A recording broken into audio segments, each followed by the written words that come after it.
जय हिंद साथियों। तो साथियों आज हम लोग बात करने वाले हैं जिस प्रकार से अमेरिका और ईरान के अंदर या फिर इजराइल वर्सेस ईरान के अंदर ये युद्ध जो चल रहा है, 28 फरवरी दिन शनिवार के दिन जो दिन पे ही हमला कर ये युद्ध को शुरुआत किया गया। तो साथियों अब हम लोग सोच रहे होंगे कि ये युद्ध आखिर समाप्त कैसे होगा, ये युद्ध को समाप्त करने वाला कौन सा देश आगे बढ़कर आएगा, आखिर ये युद्ध की अंत कैसे होगी। शुरुआत तो अमेरिका और इजराइल ने किया था, लेकिन ये युद्ध अब ख़त्म कैसे होगी, क्योंकि ये युद्ध से किसी भी देश का कोई भी दुनिया में कोई भी जो पूरा वर्ल्ड है कहीं पर भी इसके मतलब फ़ायदे नज़र नहीं आते, जहाँ तक यह नुकसान ही नुकसान है। साथियों हम इसके बाद एक टॉपिक लेकर आएंगे कि आखिर ये युद्ध जो हो रहा है इस युद्ध में कौन से देश को मतलब हम खास करके पहले अपने प्यारा भारत देश के बारे से बात करेंगे कि इस भारत देश में कितने नुकसान हुए। ये मिडिल ईस्ट में जो युद्ध जो हो रहा है और अभी जो फ़िलहाल जो हो रहा है, जो मतलब लगभग आज 6 दिन से चलता हुआ आ रहा है कि भारत में टोटल कितने नुकसान हुए और आखिर ये नुकसान कहाँ से हुए। साथियों इसके बाद ये अगला टॉपिक इंशाल्लाह ज़रूर इसके बाद आएंगे। साथियों अब आगे समझते हैं।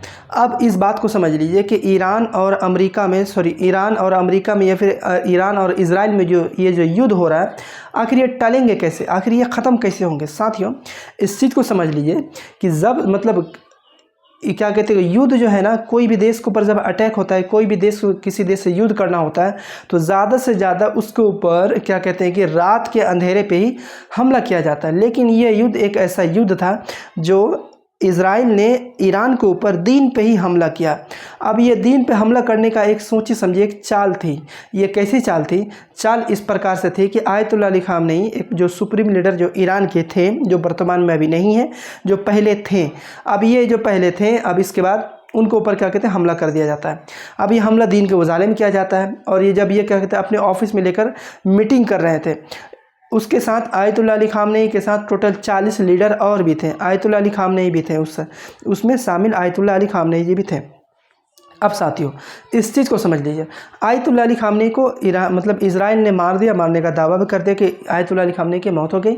फिर कुछ देर के बाद सुबह कहते हैं संडे के दिन ये खबर आती है कि आयतुल्लाह अली ख़ामेनी ने के इस मिसाइल से हमला कर उसका हत्या कर दिया गया। अब आगे समझते हैं। अब आप और हम सोच रहे हैं कि आखिर ये युद्ध की अंत कैसे होगी, ये समाप्त कैसे होगा, युद्ध समाप्त कैसे होगा। साथियों इस चीज़ को लेकर हम एक टॉपिक बना ये वीडियो को टॉपिक को हम मकसद से लेकर आए। तो साथियों अगर आपको हमारा चैनल हमारा वीडियो अच्छा लगता हो तो आप हमारे चैनल का अवश्य सब्सक्राइब करें। तो साथियों हम लोग कम टू द पॉइंट अपने पॉइंट पे आते हैं। देखिए जिस प्रकार से देखा जाए कि क्या कहते हैं कि जिस प्रकार से 28 फरवरी 2026 के दिन शनिवार के दिन ये युद्ध जो शुरू होता है, पहले इजराइल ईरान के ऊपर हमला करता है, फिर उसके पलटवार से लगभग टोटल उसी दिन ही शनिवार के दिन ही 7 देशों पर हमला किया जाता है। अब ऐसा माना जा रहा है कि अब तक टोटल 12 या 13 देश के ऊपर ईरान हमला कर चुका है। अब ये ईरान हमला कर चुका है। अब लोग सोच रहे हैं कि आखिर ये युद्ध तो चल रहा है, लेकिन अब ये ख़त्म कैसे होगा। ख़त्म को लेकर क्या कहते हैं कि रशिया के जो राष्ट्रपति है व्लादिमीर पुतिन, ये मतलब पहला एक वर्ड उठाए हैं कि देखिए ये अब युद्ध ख़त्म हो जाएगा। मतलब अब ये युद्ध को ख़त्म करने के लिए बहुत ही ज़्यादा क्या कहते हैं कि अपने आप में प्रेशर डाल रहे हैं। किसके ऊपर? ईरान के ऊपर। इन्होंने कहा कि देखिए ईरान के ऊपर ऐसा कोई स्थान नहीं पाया गया कि वहाँ पे कोई एक प्रकार से क्या कहते हैं कि परमाणु हथियार बनाया जा रहा हो।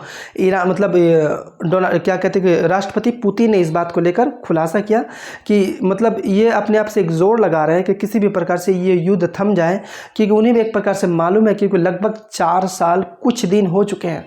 4 साल कुछ दिन हो चुके हैं। मतलब क्या कहते हैं रूस और यूक्रेन से युद्ध कर उन्हें मालूम है कि टोटल कितने नुकसान झेले जाते हैं।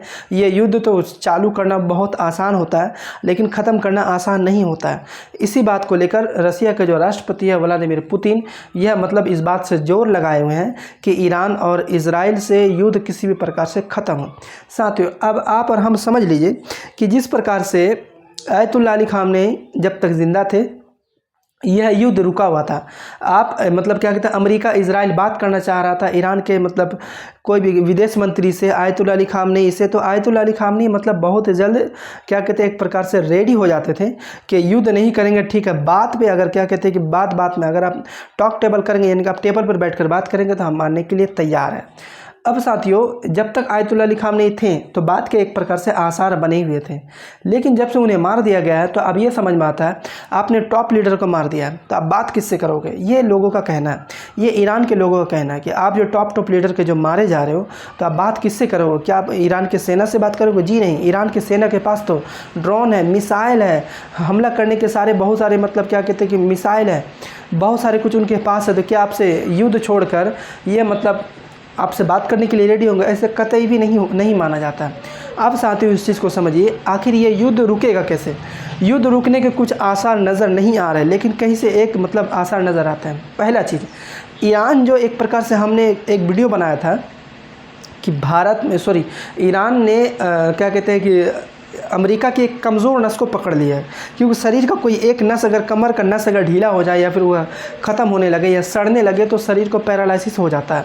उसी प्रकार से अमेरिका के जिस प्रकार से ठिकाने हैं, जिस प्रकार से सैन्य अड्डे हैं, ईरान ने क्या किया कि उसी पर ज़्यादा से ज़्यादा पलटवार किया। और पलटवार करने के बाद क्या होता है कि ये जो ईरान के अमेरिका के जो सैन्य अड्डे थे, सैन्य अड्डे ठिकाने थे, ये ठिकाने पे ईरान ने मतलब पलटवार करने के बाद उन्हें ऐसा लगा, महसूस हुआ मिडिल ईस्ट वाले को कि जिस प्रकार से आपने हमारे पास एग्रीमेंट कर आपने हमें क्या कहते हैं कि समझा बुझा कर हमसे सैन्य अड्डा लिया था कि हम आपको रूस जैसे देश, खतरनाक देशों से, चाइना जैसे देशों से, ईरान जैसे देशों से हम आपको सुरक्षा देंगे, आपने सुरक्षा हमें नहीं दिया।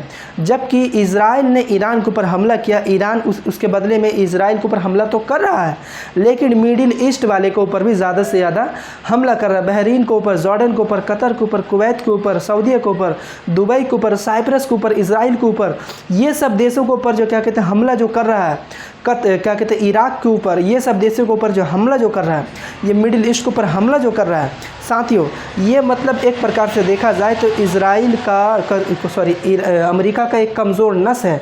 अब ये मतलब जब जैसे युद्ध अगर कभी ख़त्म होते 6 महीना बाद या 1 महीना बाद, तब ये लोग सवाल उठाएंगे, आप जो हमसे एक प्रकार से हमसे जो ठिकाना लिए थे, सैन्य अड्डा ठिकाना लिए हैं, ये जो आप जो अमेरिकी बेस जो बनाए हैं, ये अमेरिकी बेस आपने ये कह कर लिया था कि हम आपको, कोई भी देश आपके ऊपर हमला करेगा तो हम आपको उससे सुरक्षा देंगे, हम आपको उससे बचाएंगे, लेकिन आपने बचाया नहीं, आपने इजराइल को बचाया। यही एक कमज़ोर नस पकड़ लिया है कौन? ईरान ने अमेरिका की।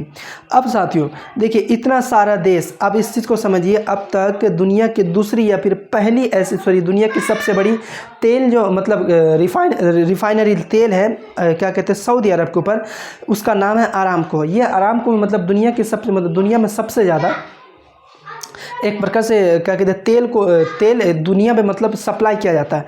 लेकिन ईरान ने सऊदी अरब के आरामको में 2 बार हमला कर दिया। जब 2 बार हमला कर दिया तो रिफाइनरी एरिया मतलब बंद हो गया। अब बंद हो गया तो तेल में मतलब क्या सप्लाई कम होने लगी। और इस चीज़ को समझिए, कुवैत कतर से जो LNG CNG जो मतलब गैस आता है आपका, हमारा जो मतलब जो काम जो बनता है, यह भी मतलब बिल्कुल ठप हो गया। तो आप बताइए इस युद्ध में कौन से देश का भला है? कोई भी देश का भला नहीं है। सभी देश चाहते हैं कि ये युद्ध समाप्त हो। अब साथियों इस चीज़ को समझिए, टोटल जो 12 या 13 देश या फिर 8 या 10 देश के ऊपर जो ईरान जो हमला कर रहा है, इन लोग रिटेलिएट नहीं करेगा, यानी कि दोबारा नहीं करेगा। करने से और भी ज़्यादा घातक हो जाएगा। उसके बाद चाइना मतलब खुलकर समर्थन में आ जाएंगे, रूस खुलकर समर्थन में आ जाएंगे। साथियों इस चीज़ को समझिए, अब आगे क्या होगा? अब आगे यही होगा, मिडिल ईस्ट में जितने देशों पर हमला हुआ है, जिस प्रकार से आप देख रहे हैं स्पेन के ऊपर, स्पेन ने एकदम साफ मना कर दिया है। स्पेन ने साफ मना कर दिया कि हम अपने मतलब क्या कहते हैं सैन्य अड्डा ईरान के ऊपर हमला करने के लिए हम नहीं देंगे। अब नहीं देंगे तो आप क्या करेंगे? अब यही करेंगे कि आप क्या कहते हैं कि जितने भी देश के ऊपर आप जो हमला किए हैं, मिडिल ईस्ट के ऊपर आप जो हमला किए हैं, ये हमला जिस मिडिल ईस्ट में जितने भी देश हैं, ये मिडिल ईस्ट वाले ही मतलब उनके ऊपर, किसके ऊपर? डोनाल्ड ट्रंप के ऊपर प्रेशर देंगे कि डोनाल्ड ट्रंप जी अब आप रुक जाइए, अब आप हमला मत कीजिए। अब आप हमला कीजिएगा तो नुकसान हमारा ही ज़्यादा है, पूरे देश के ऊपर ज़्यादा है। आप इस चीज़ को समझ लिए साथियों कि अब आप इस चीज़ को समझिए कि अगर कोई भी देश के ऊपर हमला करता है कौन? ईरान। तो अब यह किसके कहने पर कर रहा है? ये मतलब इजराइल व अमेरिका के होने पर कर रहा है। इजराइल ने ईरान के ऊपर हमला किया है, तभी इन्होंने मतलब रिटेलिएट किया है। पहले भी ईरान ने कहा था कि आप अगर हम पर हमला करोगे तो मैं आपके अमेरिका जितना भी अपना सैन्य अड्डा बनाया हुआ है, हम उस पर हमला करेंगे। तो अपने वादों के मुताबिक, बातों के मुताबिक ईरान बिल्कुल उसी के ऊपर हमला करता हुआ नज़र आ रहा है। अब ये देश जितने भी मिडिल ईस्ट वाले देश हैं सब कोई डोनाल्ड ट्रंप के ऊपर प्रेशर देंगे।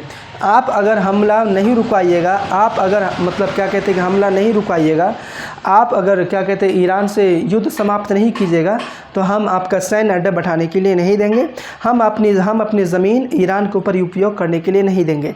साथियों, अगर कोई रोक सकता है तो ये मिडिल ईस्ट के जितने भी सारे नेता हैं, मिडिल ईस्ट में जितने भी उनके सैन्य अड्डे हैं, सभी वही लोग डोनाल्ड ट्रंप के ऊपर प्रेशर देकर रोक सकते हैं।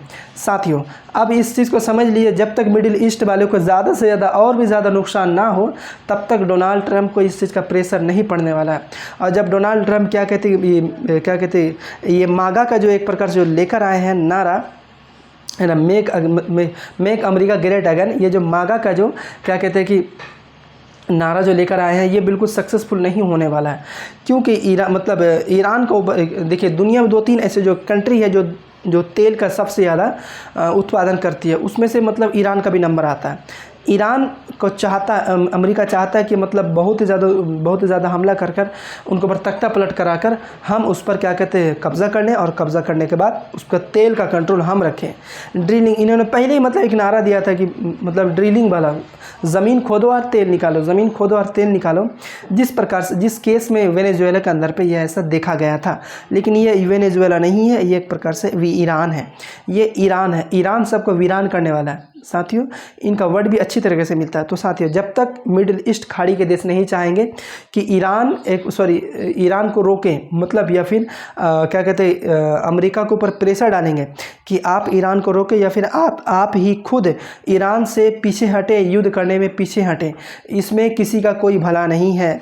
साथियों, बस आज के लिए इतना ही समझते हैं कि ईरान को अगर कोई रोक सकता है तो मिडिल ईस्ट के नेता सारे डोनाल्ड ट्रंप के ऊपर प्रेशर डालेंगे। प्रेशर डालने के बाद उन पे मतलब युद्ध की कार्रवाई ख़त्म होगी, तभी कोई आसार बना हुआ नज़र आता है। अन्यथा इस युद्ध में कोई भी देश का किसी भी प्रकार से क्या कहते हैं कि इस पर किसी भी प्रकार से कोई एक भी प्रकार से लाभ नज़र आता हुआ नहीं आ रहा है। साथ ही बस आज के लिए इतना ही समझते हैं।